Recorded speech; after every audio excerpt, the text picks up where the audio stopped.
military food. I'm like, put that Texas Pete on it. Just make it, dude. Everything's a scramble. I remember my stepdad used to always bring on MREs. I used to smack those. I hit one dude that I was working with at one of the sites.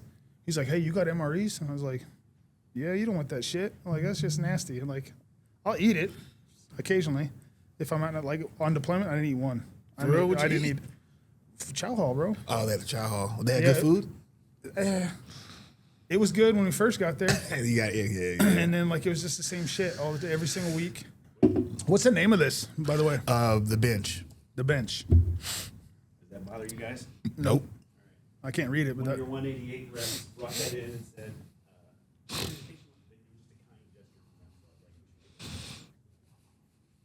okay. It's like, what is it? you don't like it. No, I was just seeing what it was. Said like I'm stupid or something. Huh. That's what it is. Yeah. All right. Hello. This is your first episode of The Bench. My name is Brandon Sutton. I am Bryan White. And we are local 188 members. About to give a little insight on some things, but we're going to have a little fun today. It's the first episode, so you guys just bear with us a little bit. But I want to start with my boy, Bryan. He's in the Army, and I think it's amazing what he's doing for us, the union, and the country. First thing I want to touch on is it's June, right? And this hits really close to me. June, as many of you may know, is Men's Mental Health Awareness Month, and I don't care if it's June, if it's February, Black History Month, or if it's October, breast cancer awareness, but it's a problem. Like as the number says, it's 22 veterans every single day. I looked it up. Do you know the number one field for suicide? No. Construction. So construction and military is top suicide rates. And that's the two things that you're in. And I'm in both of them. Wow. So don't get me wrong. I'm okay. Okay. I'm okay. So, okay, that's so good. No, I'm not like screaming for help, nothing like that. But I just want to give a shout out. And like if you're struggling, you know somebody that's struggling, was it 811, right? That's the new hotline. Talk to somebody, bro. I would much rather get woken up by a phone call than talk at your funeral. Right. So before we start, I just want to say I love you, brother. Love you too, man. Yeah, man. Yeah, anyways, I got that out. So That hits home because we had a couple of guys, remember in a couple of our classes that committed suicide. Two of them. And man, it was surreal because one of the guys, I forgot his name. I'm so sorry. But he wasn't even there very long. He wasn't there that long. But I remember I was talking to him the day before he did because we had a Friday's class and then we had a Saturday class. Friday, I was talking to him the whole time. We was kicking it, talking, shooting the crap, And then the next day, I get the news from one of our teachers that he killed himself, and I was just like, wow, man. I wish he would have talked to me, like just tell me how he felt that day, because maybe I could have talked him off of it, because... Well, there was that one older guy, and then the one kid was 22, yes, 23. That's the kid I'm talking about. Yeah. I was talking with him the whole day in class, man. Like, I thought you wouldn't even know. You wouldn't know. That's the problem. Is like it's all smiles, and it's you see the videos on Instagram like, hey, this is like the last video you see from this man playing with their kids, smiling, and then the next day, gone. Like what's his name from Lincoln Park? Right. He's successful. It don't matter if you're successful, whatever it is. When the mood strikes, bro. And so that's one of the things they say, like, lock up your gun and your ammo different, separately, so that like you have more time to commit. If you have a loaded gun right there, boom, that's all it takes. Now you have to go through the time to unlock your gun. You got to go through the time to unlock your ammo. And so it's just little things. Make you think a little bit more. Yeah, it's just little things like that. But like it's a little safety precaution. But yeah, I just like I said, especially coming home from deployment. That's when my buddy Sanchi he did it. He was 22 years old. Rest in peace, man. Yeah, I got the text from my buddy, and he's like, "Hey, did you hear about Sanchi?" And I said, "No, what happened?" Like I'm thinking he promoted or he reclassed to our MOS, and said the next text I got is he killed himself last night. Dang. And that was not a text I was expecting at all. And yeah, so he had reached out to one of his NCOs, which is non-commissioned officer, one of his sergeants, the night before, but dude didn't answer. And so yeah, he just committed, and so like he didn't show up to drill, and so they marked him as AWOL, and then come to find out he shot himself. And so yeah, like they said, that was right after deployment, which is it's a time, right? Coming back, no work, right? You come home and shit's different. Right. You gotta go grocery shopping. You gotta interact with different people. You gotta do your laundry. You gotta do this. You gotta do that. And it seems dumb, Right. but it is stressful. Like and you know, me just coming back from deployment. I just got home April 10th, and so you know, I'm constant contact with my dudes. We're still in the same group chat, but it's like you still got to check up on them, you know, That's all what's the time. up, man. So Give me I got a question for you. So how was it transitioning into coming from the Army back into, you know, being civilian? I mean, obviously traffic, right? But like, there's just more people, and you know, I didn't do nothing crazy. It wasn't Iraq, it wasn't Afghanistan. Like, we're getting blown up all the time. I didn't have all these paranoias, nothing like that. But it's just it's different. Like, you know, you're over there, you have this job. Like, when I was over there, I worked, I was in the gym, I ate, and hung out with my dudes. You worked talked out on a the phone. lot because I always Oh, yeah. watch your Snapchat. You was pumping iron by the monkey. I see monkeys jumping around you. Bro, I and got stuff. bit by a monkey over there. Oh my god. Yeah, I got bit right here. And so it was like right before we were supposed to do like platoon PT. And I went over to the chapel to fill up my ice bottle and then come out and there's a monkey on the railing. I was like, hey, little monkey, and not a baboon, none of that crazy stuff. Like, just Right. a little whatever. And all of a sudden I felt like this grab behind me. I was like, the fuck was that? And I looked down and my leg is bleeding. And I was like, you just bit me. And come to find out, I was actually one of two people that got bit that day. It was like mating season, and so it was the only one there with the baby. So mom probably being territorial or whatever, frisky. But that's not how you get somebody's attention. But so yeah, at first I was like, oh shit, like I don't want to go tell nobody. I'm gonna get in trouble, right? And so I kind of went to my room and wiped it with an alcohol swab, and then I was like, nah, I got bit by a wild monkey in Africa. So I went and told my platoon sergeant. He's like, oh, dude, you're fucked. You're going to Germany, like, to go get rabies, whatever. And I was like, nah, they have that here. But so I went to the clinic, and he's like, hey, you didn't by chance, like, get a rabies vaccination? I go, yeah, I did. Yes, I did. I totally forgot about that. And so they just gave me a tetanus shot, another set of rabies vaccinations. So I didn't have to get, like, the, you know, sticks and nothing like that. But yeah, nothing ever happened to it. And then what's funny is, like, 2 days later, one of the nurses there, he comes up and he's like, hey, doc's got some medicine for you. Wants to go see him. I go, I already got some. He gave me antibiotics. And he's like, no, he's got more. And I went, what? And so I was like, all right, I'll go check it out. And so he goes, yeah, I talked to the doctor that was here before me, and she's a veterinarian, and she had brought to light that the monkeys around here have some sort of monkey herpes, AIDS. And I went, are you shitting me right now? And he goes, yeah, so I'm going to give you this Valtrex. And I was like, bro, if I got herpes from a monkey, I was like, I'm going to be so fucking mad. And then I go back a couple days later for my next rabies shot. And he goes, I looked into it, and there has never been a reported case of transition, or, you know, from monkey to human. I was like, so he goes, I think you're good. I was like, all right. And yeah, nothing ever came up. So you're right. So, Right. Anyways, yeah, it's an interesting transition as far as, like, coming back to my kids, come back to, you know, looking for civilian work, because I'm in the National Guard, right? I'm not active duty, and so you got to go back to life after being gone for a year, and it's different, especially when you come back to something like this, where I was kind of looking forward to it when I first left. I was like, oh, maybe it'll pick up when I'm gone. It did not. It got worse, right? And I was talking to somebody, and they were saying, oh, the unemployment's this only like 100-something people. I'm like, well, yeah, that's because people are out of unemployment, and, like, they can't sit there. I was like, so they're not on the list no more because they went to somewhere else. Like Amy, she just applied at Safeway. Really? And, you know, Blaze is doing the oil refinery, right? People going for their CDL. Like, they're finding other means. Right. So that's why, like, the out of work list is so low. And I'm like, well, yeah. So I didn't think about that. So yeah, it's interesting, you know, to come back to civilian life, you know, going back to your normal job, right? Where there's different sleep schedule, different work schedule, different life schedule. Right. And so it can be stressful. You know, you gotta just soldier on, if you will. And so I got a question though. So did you watch sports when you was out there? Yeah, that was Because my question is, so because I know the time it was a little different. So when the football game came on, like, you know, 10 o'clock our Western time. What time did it usually your team come on? So Bears, right? That's my team. They would play at 9:30 p.m. Mm-hmm. And so like when it's a Sunday, Monday night game, where I got to wake up at like 3:30 in the morning, 2:30 in the morning. So the playoffs, I warned like especially Packers. I warned my tent. I was like, hey, just so you know, Bears and Packers are playing.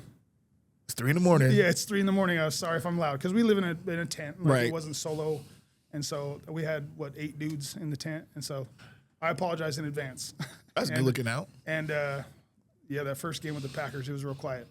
Like at the beginning. Oh, until they come back and the overtime and all that onside kick and game-winning touchdown. And then I woke everybody up when that happened. So, and then I went to the gym later that day and I was talking with this dude, and I was like, yeah, I was watching football, such and such, and he's like, yeah, I heard somebody yelling at like 4 a.m. He's in the other tent. Like he's not even in my tent. How far you think away? How many feet you say? Probably. Tents, I would say 100 feet. So, but like in a tent, 4:30 He could hear in the morning. everything. Yeah, and he goes, yeah, somebody was yelling this morning. I was like, yeah, that was me. I'm sorry. He goes, no, it's cool. He's like, I figured.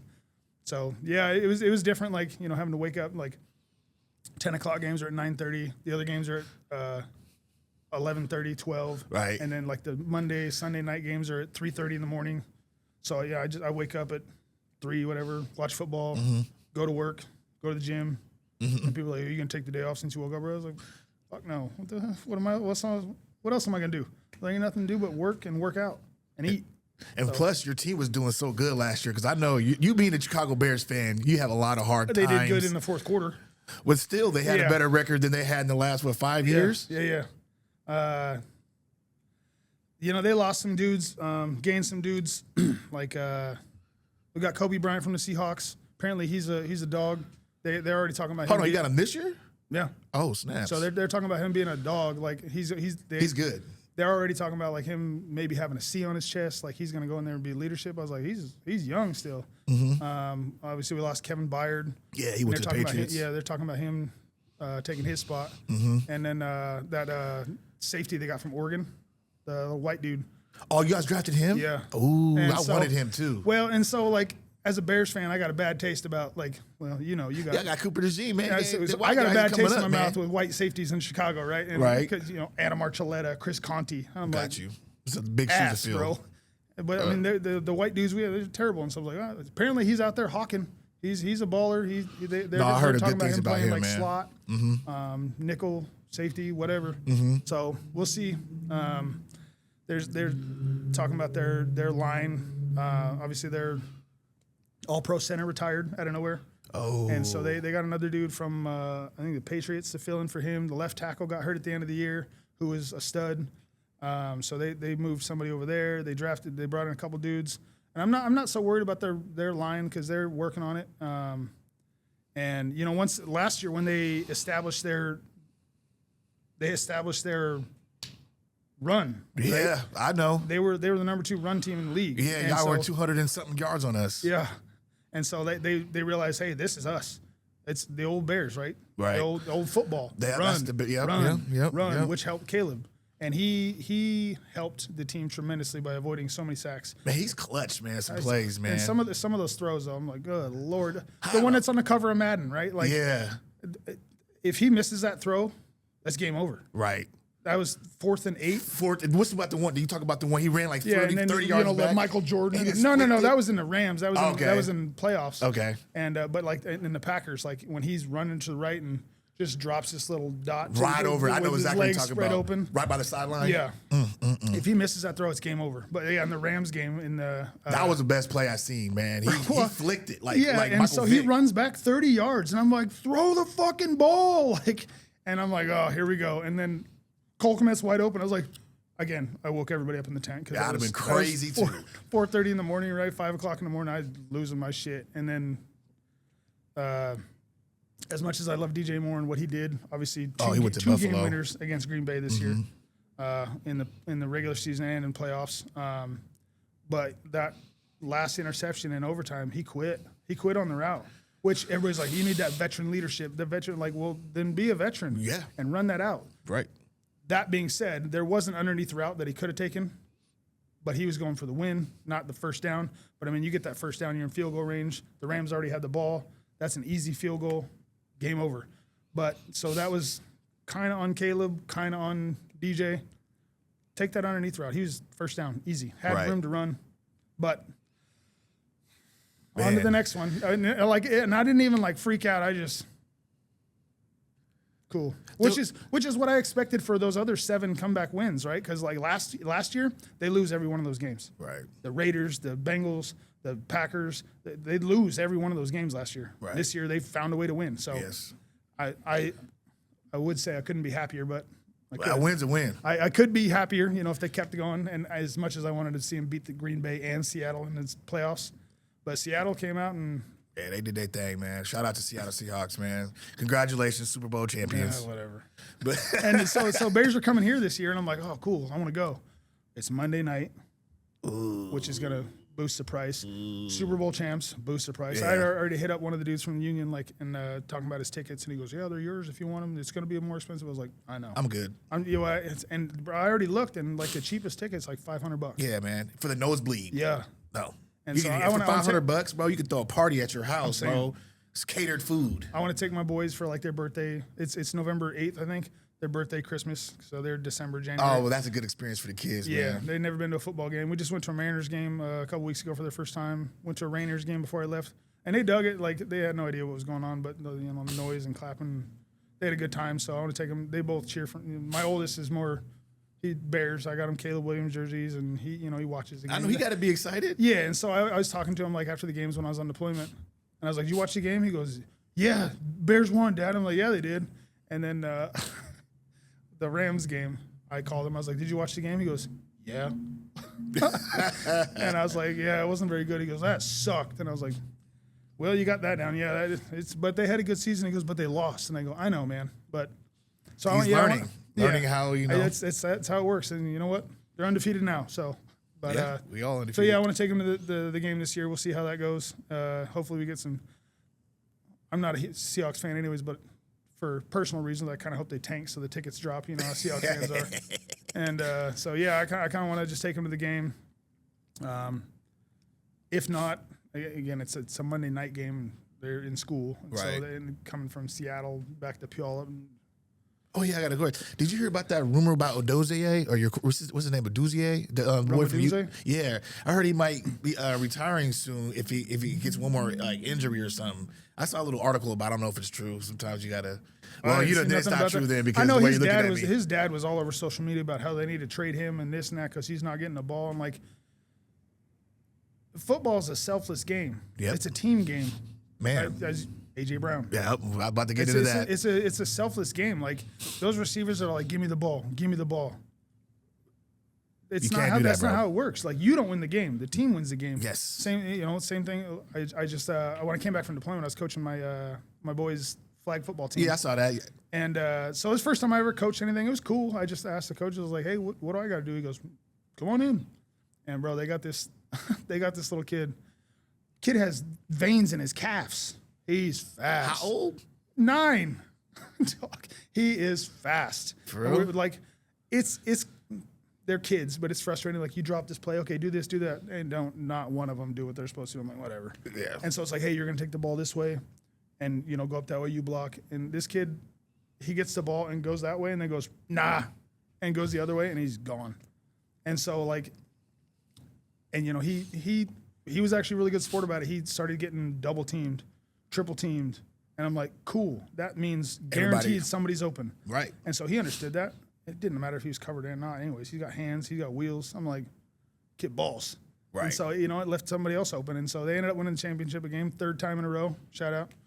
And That's what's up. Yeah, man. and so- Congratulations, man. and so they were talking about like, you gonna be back next year? And like, no, he's gonna go play tackle.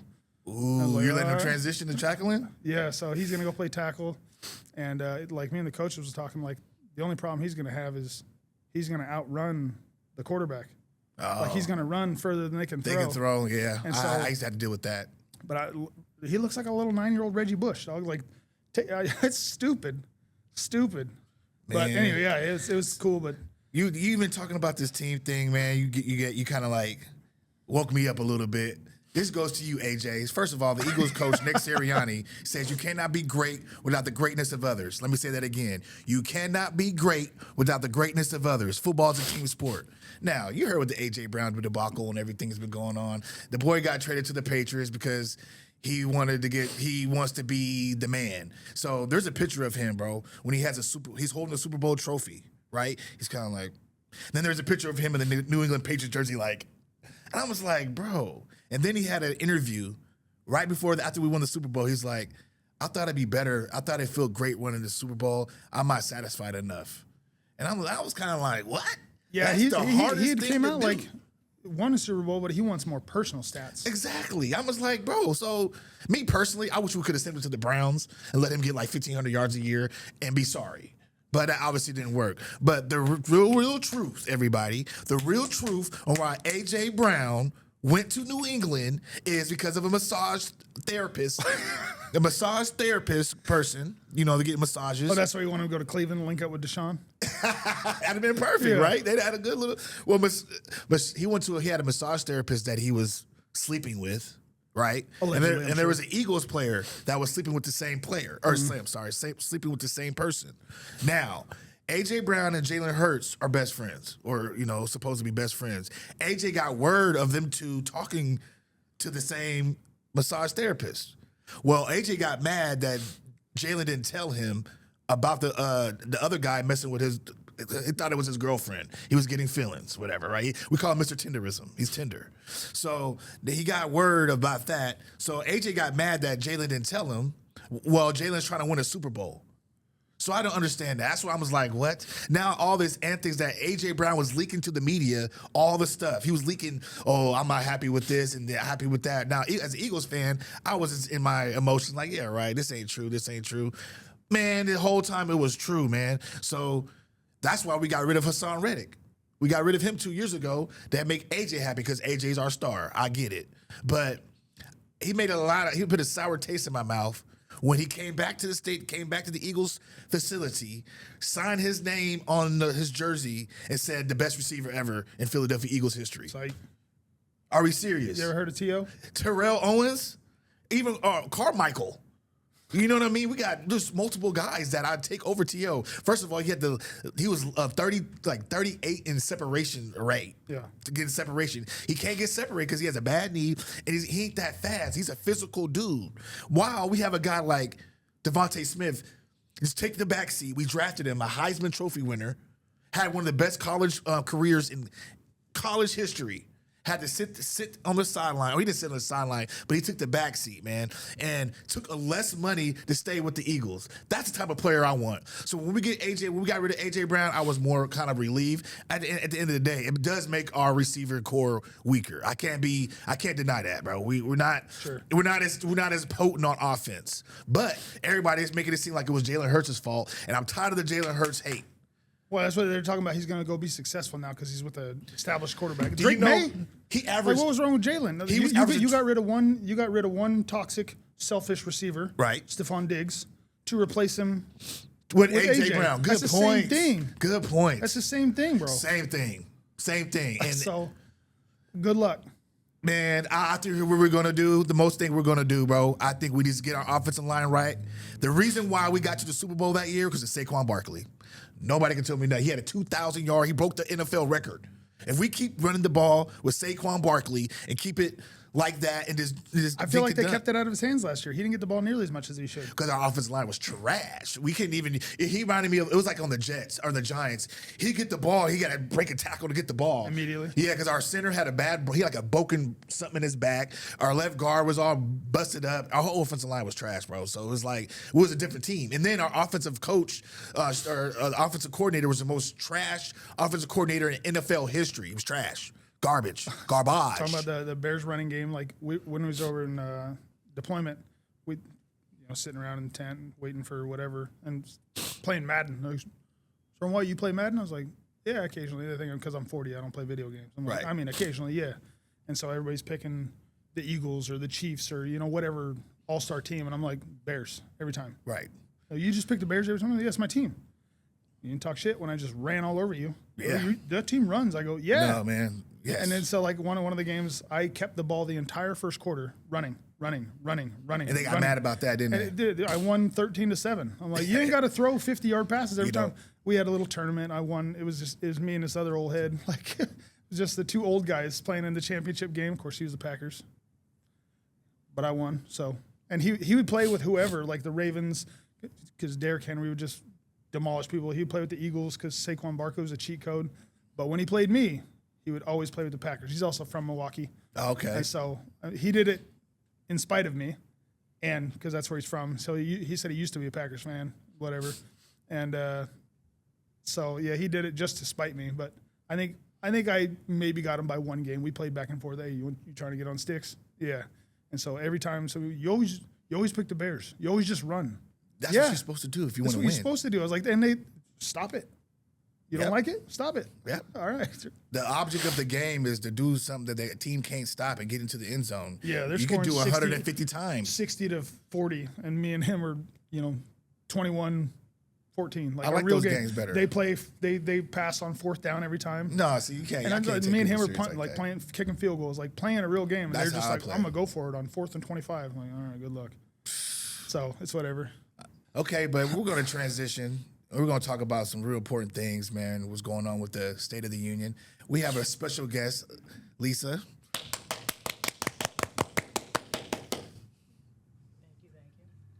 How you doing, Lisa? I am great. How are you guys? Doing great. I love listening to you guys talk about sports because I know nothing about it.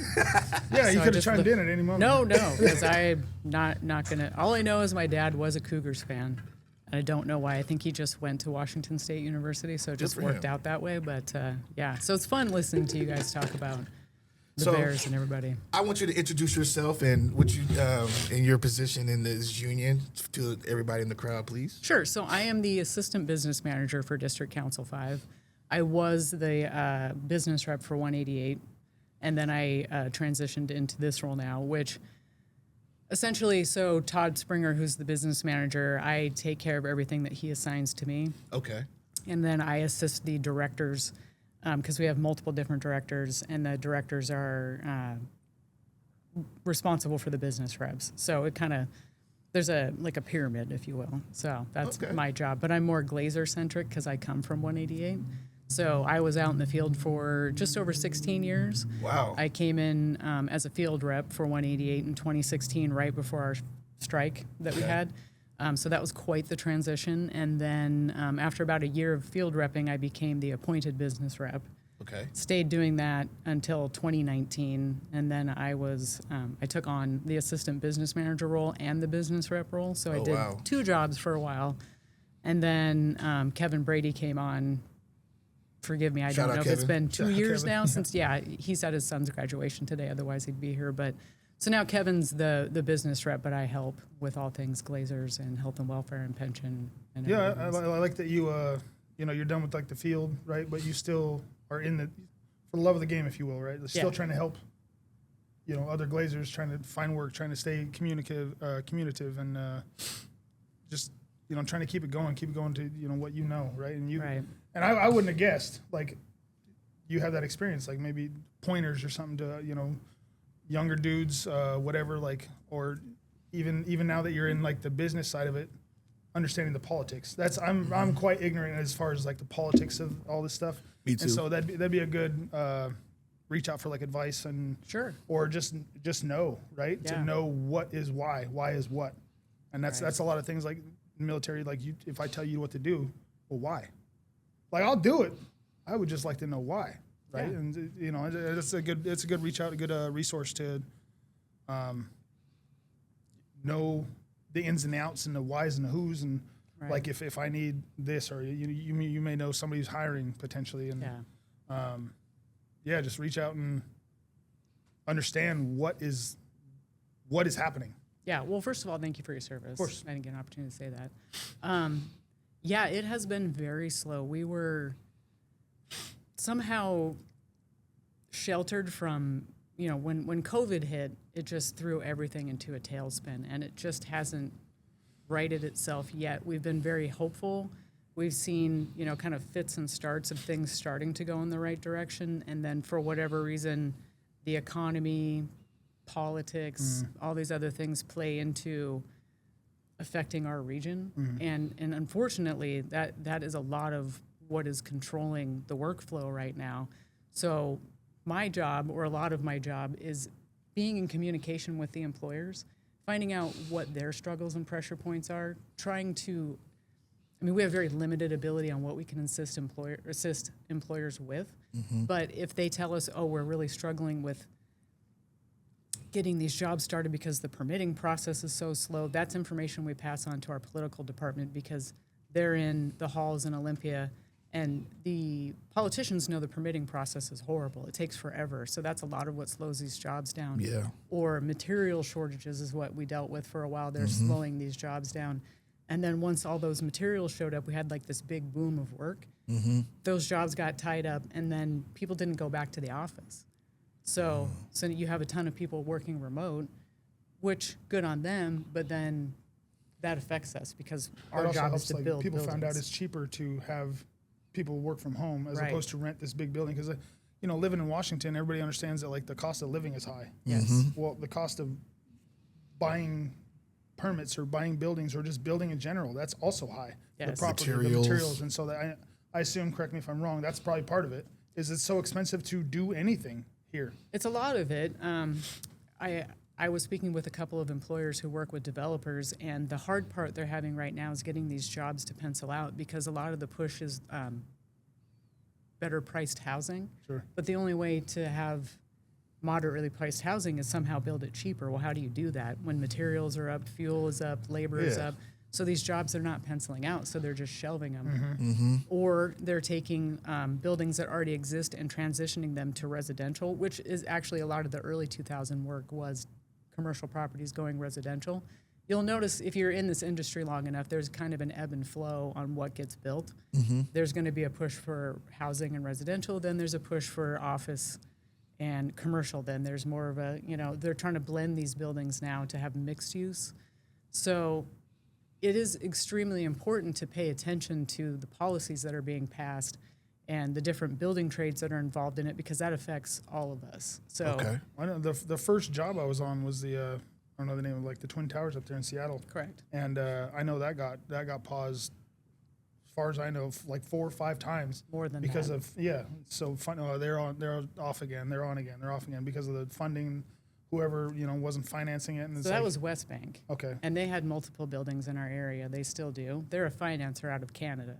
So they come down here, they buy these properties, they invest in themselves, they hire these GCs, they then don't pay them. And Wow. so, you know, you have these GCs. So, for instance, the Twin Towers, they went through, I think, 3 GCs. I could be wrong. Yeah. Subcontractors just left because they were not getting paid. We had one company out of Portland that just went out of business. Really? We had companies calling us from out of state interested in bidding that work, and I had to warn them, like, just so you know, these people have not been paid, so be very careful. And a couple of them I heard that, oh, we got them to agree to pay us up front and do this, and, you know, and then 6 months later they were leaving because they hadn't gotten paid and they were in the hole and they had to file bankruptcy. I mean, it's just crazy. So we want our members back to work, but not on job sites that they're not going to get paid. Right, Because then for you sure. have wage Awfully theft. considerate. Well, I mean, it's just insane. So a lot of that's still happening. So we're just flat right now is the hard part. So, you know, we went through this great big pickup of where everybody was doing great and all the work was happening and, you know, you couldn't find workers. And now it's just plateaued. So I wouldn't say that we're in a major recession. We're just not booming like we were. Yeah. So is it just kind of, obviously not our trade, because if stuff's not getting built, like sheetrockers and painters and tilers and, you know, plumbers aren't working, is it just construction in general, or is it like, you talk about recession, like a recession kills everybody? Yeah. Is it primarily construction that's just kind of getting... We're feeling it a lot in the construction industry because, new buildings aren't being built. Yeah. And the ripple effect of people very, very slowly transitioning back into the office. So that has slowed things down. But now people are starting to go back to the office. And when I talk with the big general contractors, they're saying they're bidding a lot of work and our subs are bidding a lot of work. But winning the work and then actually having the work happen has been the slow part. Right. So in talking with the BN builders and, you know, the different investors and the Hoffmans and the, you know, they see the bids coming through, but the bid process is far more complicated than I even realized. So the GC has to win the job, but then the subs have to bid to the GC, and there's different bid packages. So then the subs will, or the GC will then award to the subs. So we have to watch it from start to finish. Like who are the GCs? So we're watching LexisNexis and our different bid sites. So we see all these invitations going out for bidding. So we're talking with our subs saying, are you bidding this work? Do you know about this work? All the different federal funded projects, the schools, the PLAs, the CWAs. So we're very much watching these projects, encouraging our contractors. So I don't know that I'm sure, I mean, we keep hearing the tech industry is laying off thousands of people. Yep. We hear Microsoft, Amazon, AI, right? AI. So that's another thing now we're holding our breath on. Yeah. Like, is Oh that my going to impact our area, or is that just going to be spread out over the entire nation? We've heard it different ways. I've heard it that it's going to be catastrophic for our area. I've also heard Really? it from large investment companies that that we invest our pensions and stuff with, that it's going to be spread out over the nation, so we won't notice it as much. Mm-hmm. I tend to disagree with that. That doesn't seem logical, but I guess Okay. we can only wait and see. I also heard 2 years ago at a bunch of different trust meetings I was at that don't buy a car right now because any minute now all these cars are going to be turned in and there's just going to be an overabundance of used cars and you're going to get a great deal. Well, we haven't seen that Nope. materialize at No. all. So that wasn't real. So it's really hard to say. I wish I had a crystal ball, but you know, all we can do is just try to communicate with everyone and understand what's happening in the industry and encourage you guys. You know, being out of work is horrible, and trying to find work is so discouraging and can be very disheartening. And you listen to your rep, you're like, go to the shops, apply in person, get Right. your name out there, come to union meetings, try to socialize, you know, get to know other people, keep your skills up, keep your cards current. Be ready to go to work when they call you. Don't turn down, you know, short jobs because it could turn into a longer job. Right. But that can also be very defeating when you've been on the list for months Yeah. and it's not moving and you don't have, you know, so I've had to encourage members to like go find work.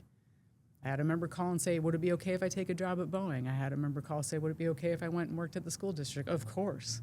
Yeah. Yes. You know, go. Yeah, I know that's what Kevin had said. We came in here a few weeks ago, and he's I'm not gonna pull up charges on somebody for trying to Feed their families. No. and And he's stuff. like, you know, as long as you're not doing it shady, right? Communicate with the union, and hey, this is what's happening. Sure. Right. But if you try and do it under the table and shady, then that's where you're kind of throwing shady yourself. That's where you get smacked in the hand. Yeah. I mean, we're always trying to protect our industries, but, you know, we got to protect the members, right? We want you guys to be able to live the best life you can with the best wages and the best benefits and the best everything. So, and we always worry that you got to get vested first. So we do everything we can to help people get their 5-year vesting, because once you're vested, it's locked in. So if there's slow times, it does affect like your credited years, but it won't affect the fact that you have your pension. Yes. So, you know, especially with apprentices, it's always a little bit easier That was to about get to be my next apprentices back to question. work. Yeah, because they make less, obviously, and they can be a lot of companies like to bring on apprentices because they want to train them how they want them. Yes. So then you're not just getting someone coming in there that acts like they know everything, and you're not going to tell them. Right. You know, so they want to bring in people to train the way they want them, but that doesn't always work out either, because you can't leave apprentices on jobs by themselves, and you can't. You know, Right. You're not supposed to, but. I think it's not just the out of work that's a problem. It's going to find different means of work. As far as like, I happened to journey out right before I deployed, and so I have yet to work an hour of journeyman work. Yikes. And I know I'm going to be less valuable when I come back because now I'm making the same money as, you know, Joe right here next to me. He's been doing it for 15 years. I just journeyed out. I've been out of it for a year. And That's the so- problem with anybody that journeys Sure. out, because now you're a really expensive fourth-year apprentice. Yep. I learned the hard way, kind Yeah, of. and like I Yeah. said, I've been gone a year, you know, focusing my training and studying on other things. Right. You know, teaching those guys how to protect us, how to, you know, if something happens. But, and I understand that completely. Like, I'm going to be, even him, he's been working, right? I'm going to be less valuable than him. because I haven't done it for a year. There's a lot of stuff that I've already forgot because Sure. I wasn't very fresh in it. But I think that's going to be a bigger problem for people is like not just finding work, but finding comparable wages, Yeah. right? Because we were talking before, like we get paid good money Great money. because every day could be your last. Like Right. I had, he knows I was in class when I had an injury where I had a 1,100 pound panel fall on me and it smacked the back of my head on the ground. Got a serious concussion, torn ACL, fractured patella. As an apprentice, not making whatever irrelevant, but every day could be your last. And it's like you make a lot of money. It's like, well, I put my ass on the line every day. Even if you're doing something stupid, caulking, right? What happens if you fall? Like we were just installing windows, and the masoners up above us just throwing bricks, almost Oh my hit the dude that God. I was in the boom lift with, and that's part of the problem is like it's not just finding work because like I said, I had a friend go apply at Safeway. It's like I just need work, but it's hard to keep that way of life, and once you get accustomed to that, now you got to. I mean, even other jobs that I was looking at, that sounds really good. And I'm like, $30, That which sounds is crazy cool. to me. I know. But now it's like that's not even comparable to what I was making there, and Right. it sucks. Well, I mean, that's the problem with the construction industry in general. It's not just Glaziers, it's all construction. It's kind of crazy. We work ourselves out of a job. Like our goal is to work ourselves out of a job. We build a building, we've worked ourselves out of a job. So it's kind of a self-fulfilling prophecy. I had some really good journeymen when I was a new apprentice, and they made a point of like coaching me every day, like save your money, Yep. make sure you live like you're on unemployment because we work ourselves That's out what of I a was job. about to say. Sorry. Yeah. Let me So cut you no, off. I mean, but it's good to have the seasoned veteran journeyman to mentor the apprentices and kind of help build the fact that you need to save for a rainy day. Yeah. And that rainy day could be a rainy season or a rainy while. I turned out in 2005, and then the recession hit in 2000. It started in 2008, but we really felt it around 2009. So it was very questionable for work for several years there, and I got very lucky. I went from East Side to Walters and Wolf, and then from Walters and Wolf over to Herzog, and then back to East wow. Side. So I kind of moved around a lot, but I made a point of one thing that I've tried to do for myself for my career is learn everything I can while I'm there and ask, can I work on the doors? Can I learn layout? Do you need any technical, just keep asking questions. And then you're more employable that way because Right. you're not just good at one thing. Yes. It's also hard to leave a company you like to go work somewhere else to get more experience doing something else, but that is important. Okay. When you're not, or if you are working and work is really good, if you can pry yourself away from your company for a little while to go try something else, whether it's canopies or storefront or window wall or just big panels, it's good to have that variety. And then to keep up on your training and all your certifications and the AGMT that's happening now, if you're out of work, take advantage of that and get all the education you can, and then you have it. Right. Even if you aren't working in the trade, keep your name on the out of work list. For sure. And even if you have to let your membership drop because you're going to go work somewhere else for a while, you can keep your name on the out of work Just list. pay your dues and you be fine. You don't even have to pay your dues to be on the out of work list. Really? Yeah, you do not have to pay your dues to be on the out of work list. It's a perk because you're already a member. But once you're on that list, it just says non-member next to your name. And then once you start working, you have 8 days to clear back in. Oh. So once you get your first paycheck, you can re-app. We're not going to make you pay money to be on an out of work list. I did not know Yeah, that. I mean, a lot of members like to keep up on their membership because then they hit those milestone marks, 5-year, 10-year, 15, whatever. But if you have a disruption in your service because you got to pay your bills, big deal, right? Just call every other week, keep your name on the list, stay in contact with Kevin and Amy, myself, and, just let us know where you're at and what you're doing, and we'll just keep in contact with you. And Interesting. then that list goes out to the employers. They say your name on there. They call you up, and you can say, oh, I'm at this company right now. Can I give them a week notice or whatever you have to do? Most companies will say absolutely. Or they're going to be like, no, I really need somebody tomorrow. Like, we have to have someone. So then you kind of have to make a decision. But So you think so? It's really important to pretty much broaden your horizons because I only did storefront for 9 years. I've been at the same company until now. Right. So I've never done towers. I've done canopies, and we've done all kinds of little things like that. But you're saying it's probably better just to try to If you can. Okay. If it's realistic, I mean, obviously it's not always realistic. If you're in at a company and you're in at that company, I'm not telling you to quit your job, but don't be afraid to branch out. Right. Don't keep yourself at smaller companies because you haven't worked with the bigger companies. Try to get on with the bigger company. Okay. Try to, set those panels or, work on doors.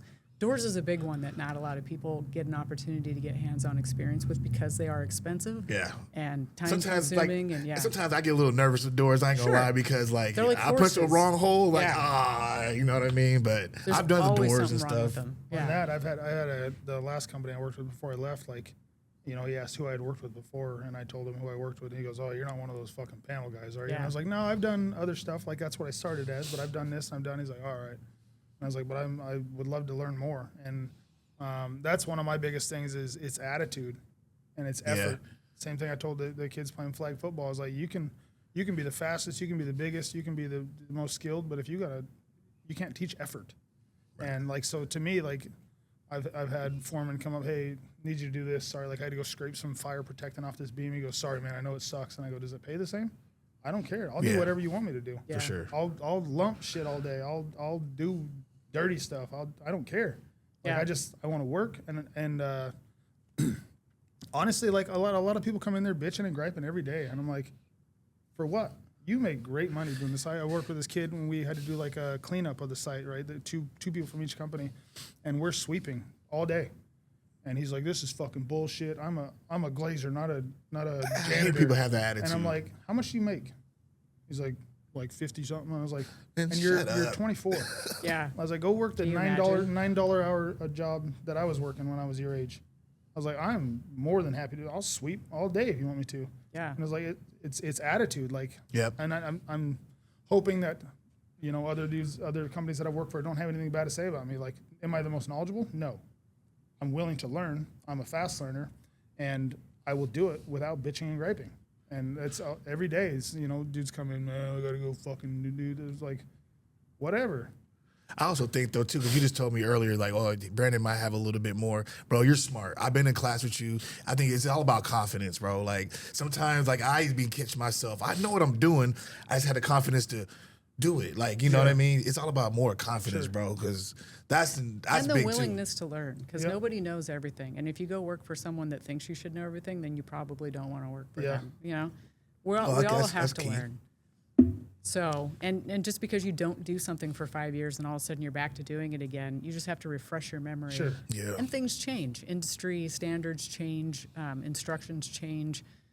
So what you learned 20 years ago may not be what it is today. I heard that all the time. So- "Well, we used to do it like this, and that's what I'm hoping for not too. your When day I get anymore. back to work, shit, I don't remember how to do this, and but get into it "Oh yeah, okay." But as long as you're honest about it. Sure. I mean, that's the one thing I always tell people, tell me what you know, tell me what you don't know, tell me what you need some experience with, and we'll get there. There's no point in being down on somebody for not having an opportunity to learn something throughout their career. It's not always possible. Right. And I've worked with the dudes that know it all, Yeah. and the dudes that are a know it all. Yeah. And those are very different. I'm gonna stay away from that guy because you're Yeah. gonna just tell me how I'm fucking up all the time. This dude's gonna tell me, teach me. Yeah. You're just gonna tell me I'm doing it wrong. Yeah. You're gonna coach me on how to do it right. And so I've worked with both of those, and again, that's the attitude. I would much rather go work with this guy. I would rather employ this guy. Absolutely. I would rather have this dude, But so I came from warehouse for 18, 19 years, making anywhere from $9 an hour to $20 an hour. Yeah. And I was with the company I was with before, and I started day one glazing, making more than I was making there. Yeah. Isn't that funny? And yeah, it's weird. And then I was like, "Oh, this is cool." And then I was at the convention center, and when they were overtime, every day, "Hey, who wants to work 10s?" And I was the only one with my hand up, and I went, I guess we're not working 10 today. So I come up to the foreman afterwards, and they're like, "Hey, you want me to stay late?" He's like, "Do you want to?" I was like, "Yeah." And they got to where "Hey, you want to come in Saturday?" "Hey, yeah, you're coming in." And they would just Yeah. stop asking me because it's gonna be yes. I would come in Saturday, come in Sunday. I would stay late Everybody's like, why do you work so much overtime? I'm like, because I don't make as much as you do. And also, like, the dude who got me into glazing, he's like, eat this up, man. It's not like this. So, you know, it's not like this all the time. You know, this overtime ain't going to be around all the time. I go, well, that's why I'm trying to eat right now. I was like, and then he got on me later, a couple months later, like, hey, you got to stop working so much overtime. You got to be with your family. I'm like, you told me, like that was already my mindset. I'm going to work as much as I can. I was like, but you told me it's not like this. Yeah. So while it's here, I'm going to eat, right? And Well, and it's nice because as an apprentice, you can start racking up the hours Yeah. to Yes. get your 8,000 hours to get out of the apprenticeship. Yep. That's what I always focused on, was getting my hours just so I could journey out, Mm-hmm. you know. when I was Right. an apprentice, I was busy because Yeah, me too. I was obviously working. You know, I live in Puyallup, driving to Seattle, Oh. and in 23, when that like huge ice storm hit, Yeah. I drove all the way up there the day before Christmas Eve, all the way up to the convention center, and there was 15 people on site. Yeah. I even called my buddy and I was like, "Hey, man, if you can afford it, don't come in. The roads are nuts." I did 35 the whole way, and like, you know, where the cars are just sliding and nothing. So I was like, "I'm going to work." So I worked. I was in the National Guard, which is once a month. I was in school, which is once a month. So there's a period for three and a half months. I had 3 days off. It was I remember that too. I remember Christmas Eve, Christmas Day, Thanksgiving.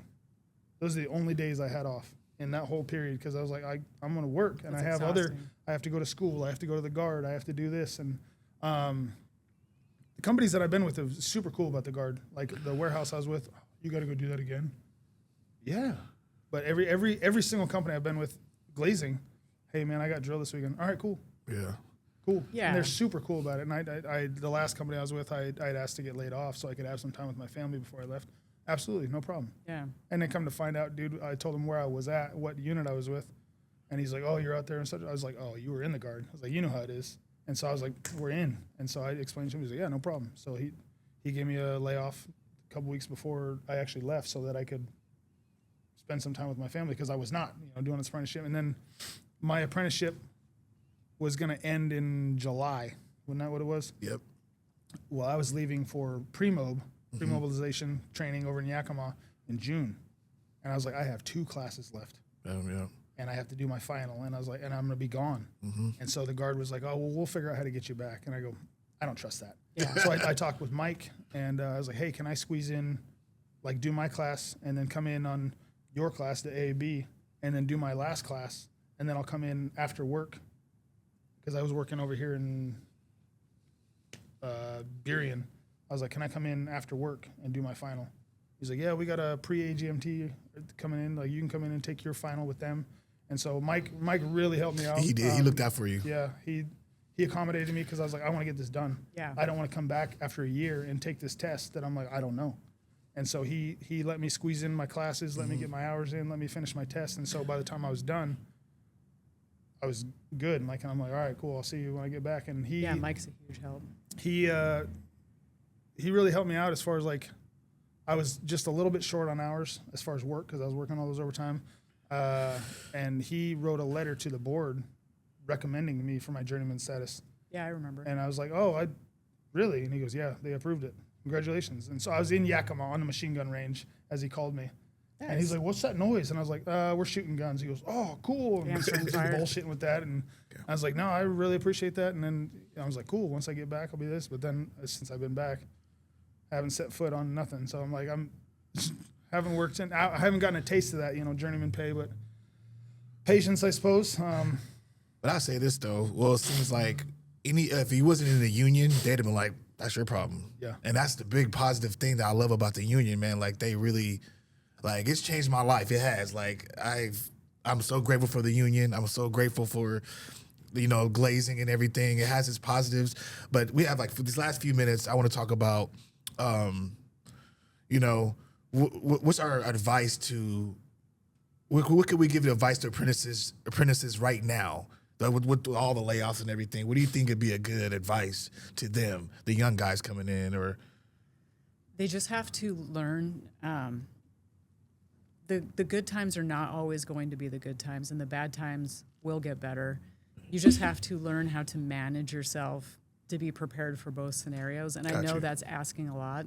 I have been broke I mean, like dead broke as an apprentice, raising 2 kids, you know, working every hour I can, just trying to put food on the table.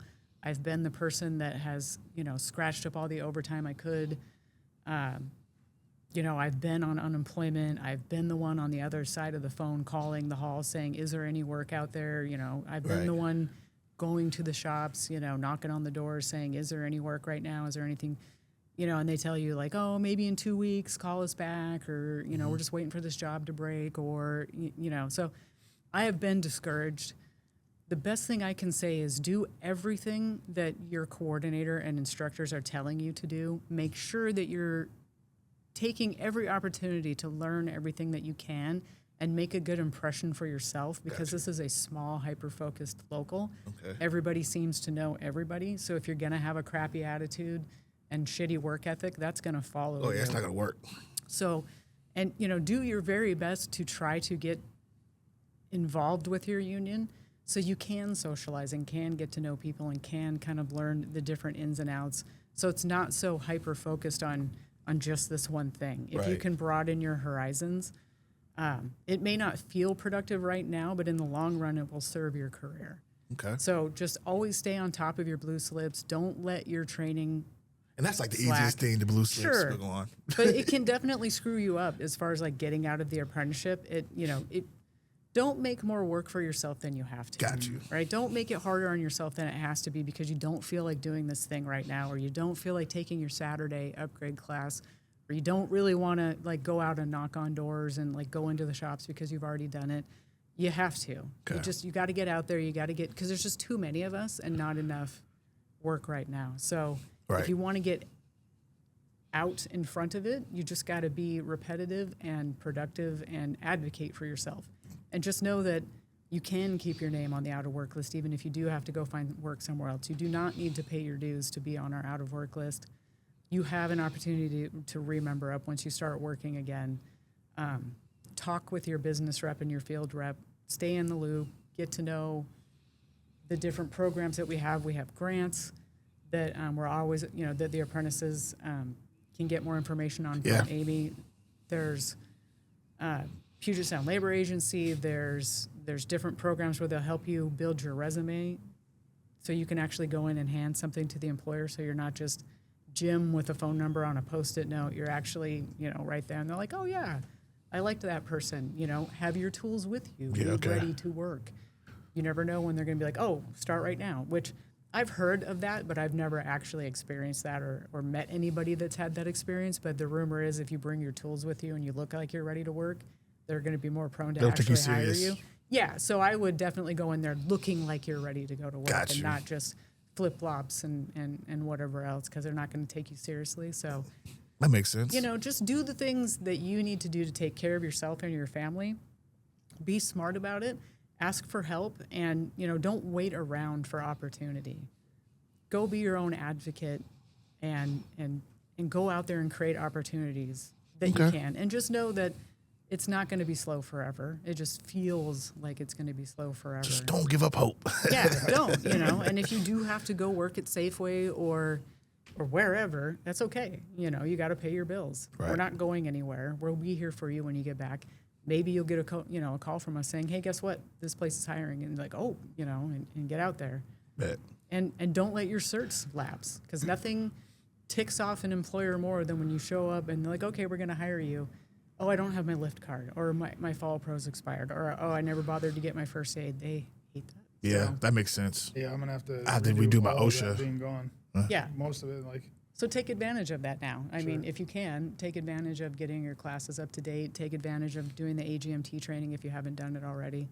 Okay. You know, take advantage of working with, you know, us and trying to get the word out there for different things. You know, let us help you. Okay. I think my biggest thing, like as far as like the glazing goes, like I'm big on like I guess self-return, right? Like a lot of people go for it's just work.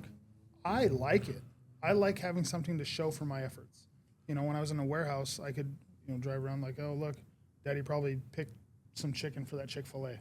Now, I can, if when I take the kids to Seattle, I can look, Daddy helped build that. I do that Daddy all the helped time. Build that. Daddy helped. There's something to show for my effort. Yes. And you know, a lot of people that don't do it, they're like, oh, that's cool. Like, yeah, this piece of glass, and you know, Yep. we have this, and you Start just breaking have different down stories from each thing. And I genuinely like the work. Yes, the pay helps for sure.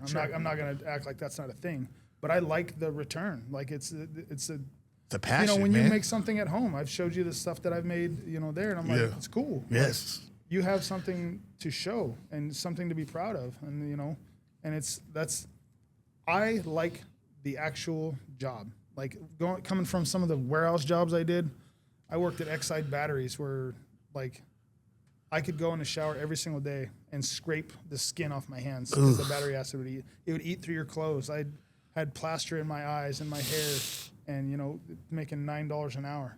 Yeah. And like this, I like the job. The only thing I don't like about our job is butyl. Yeah, it sucks. Removal of butyl. That's all I'll say on that. I hate butyl. But I guess we're gonna have to wrap it up. I really appreciate you coming on, thanks, giving guys. us your insight. They're really helpful. I wish I Thank knew you, more Bryan. about sports. It's okay. Thank you, Bryan. We got Thank a you, week to set everybody. up, right? Yeah. Everybody in the union, shout out to you guys, man. Keep on holding hope, man. It's gonna get better. I hope. I think I have a confidence it's gonna get better, man. It will. So, but thank you everybody for coming and participating, and welcome to the first show of The Bench. We're gonna have more coming, and y'all have a good day. The inaugural episode, if you will. Go soccer. Me, me, me, me, me, me, me. Me, me, me, me, me, me, me, me, me.